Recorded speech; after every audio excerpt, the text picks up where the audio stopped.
Hey there, how you doing? Charlie Winters here with the second video and last video of the day. Well, I've been going through an extreme draw bias by flat stats. I've also been going via the sire stats and the dam sire stats. Sorry, the dam's sire stats. So I'm looking for huge preferences for fast ground through the breeding. It doesn't mean that the horse has actually ran on fast ground or done well in it so far. What I'm saying is, through its parents and its grandparent, it should want a preference for fast ground. And like I said, I am also showing you the extreme draw bias today. Well, generally it is down the middle at York, but I will actually show you the figures. So as you can see, I haven't put the bet on yet, but I'm just about to click place. So my bet's on. And this could get very confusing in a minute because I'm actually doing it as I speak. So you know all my bets anyway. So this is the bet. So let's go to the doubles. So the stakes are it's just short of 10. I didn't actually look at when I clicked it. Was it £9.90 something? So it's 35 pence each way doubles, 23 pence each way trebles, and 10 pence each way fourfolds. And that's because I've gone for two in one race, and I'll explain why in a minute.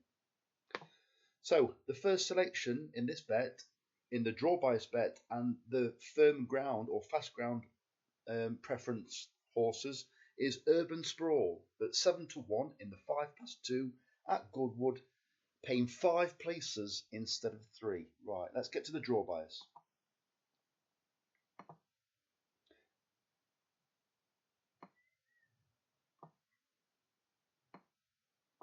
So as you can see, the 5+2 at Goodwood. High has got a -28 on the index. Low has got a 50 and middle has got 17. So basically you definitely want to be low. You can maybe get away with being a tad higher than low, like your middle draw, but ideally you want a low draw. So let me just quickly get into the form. I'm not going to go into too much depth, but you can see from the first race how I'm going to explain it, how I pick the rest of the horses.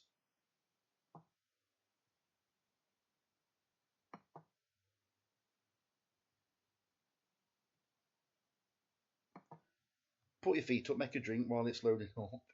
So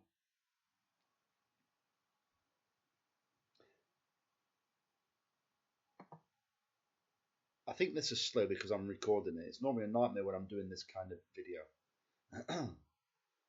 Normally I just keep the same tab open and just talk you through my bets. So the 5+2 at Goodwood.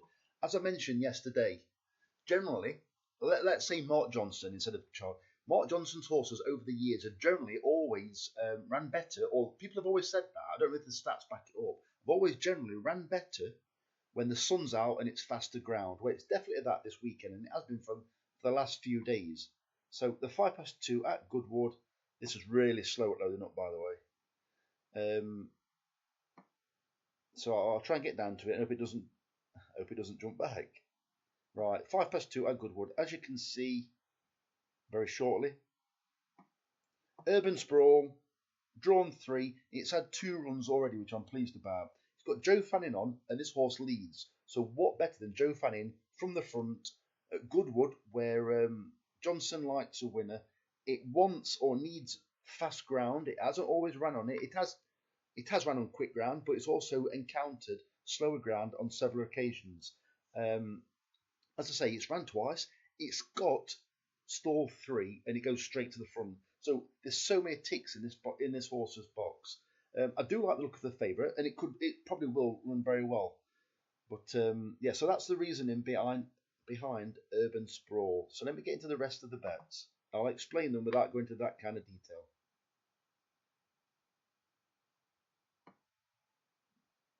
So the rest of the selections are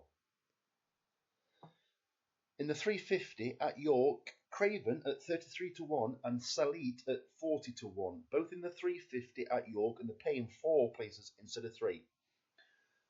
I think one of these horses, this has got a huge advantage for middle middle draw. It's not a huge race in terms of numbers, but Salit, both sides of its pedigree, its sire and dam sire, as what's it called? Right, in fact, I've got it open already. I'm going to show you now. Right, can you see that, this bit here? Forget the right-handed coursers. He has a slight preference for firmish ground. The other part of the dam sire is Whipper. He has a strong preference for firmish ground. So that is the reasoning behind that one. And also, it actually ran on soft ground at Ripon last time, and also drawn on the wrong side. It was in the high numbers and low numbers dominated that race. So it never really had a chance. So 40 to 1 or whatever I've just mentioned out, 40 to 1 is far too big to say it's got the best of the draw. It's got the fast ground that it wants. Yeah, so I think it's got every chance. And it's Easterby at York. we all know about Easterby and big prices at York. Another one is Craven by Michael Dodds. First time visor went off the rails towards the back end, so potentially it's well treated. It was gelded shortly after its final run, so maybe the visor, it will have been tried with the visor at home. You can guarantee it. They're not just chucking it on race course now. They will have put it on and see if there's been any improvement. More than likely, there's a good chance, like the bookmakers say, these horses shouldn't be up near the front, as in like the finishing positions. But I think there's reasons why they can be. And the third race is a 425 at York, paying 4 places instead of 3. I can't leave this horse alone, this Meta horse. Yes, it could well finish last, but 25 to 1 on a horse that needs fast ground. The Ammo Racing Club, which the Ammo Racing Limited, they've done well for us recently. Not always had a winner, but we've had some placed horses. 25 to 1, too big in my opinion. Can't leave it alone. Once again, 5 o'clock at York, paying 4 places instead of 3. I've gone for Open Mind. Bred to want fast ground, ticks all the boxes. It has a middle draw, and I think it's got every chance. Has Saibin Sarur put the top weight in just to give this one a better racing weight? I don't know. But I like the look of this horse anyway. It looked progressive. And if I'll be honest, both Saibin Sarur horses in this race, they're both taken with, what do you call it? Well, a bit of hope, really, because you don't know their actual well-being, because they both come, I believe, from Maidan whenever they came across. They were both racing in Maidan. So we don't know the condition or the well-being of the horses. But that's the final bet of the day. It's just under a tenner. Obviously, please yourself if you want it. But that's the reasoning why it's draw bias and a preference for fast ground. And boy, is it going to be fast. If you can do me a favour, I apologise for the second video because I said I wasn't going to do one, but I've done it now. You can choose the selections if you want. It's completely up to you. So the very best of luck. Charlie Winters, over and out. Cheers, mate.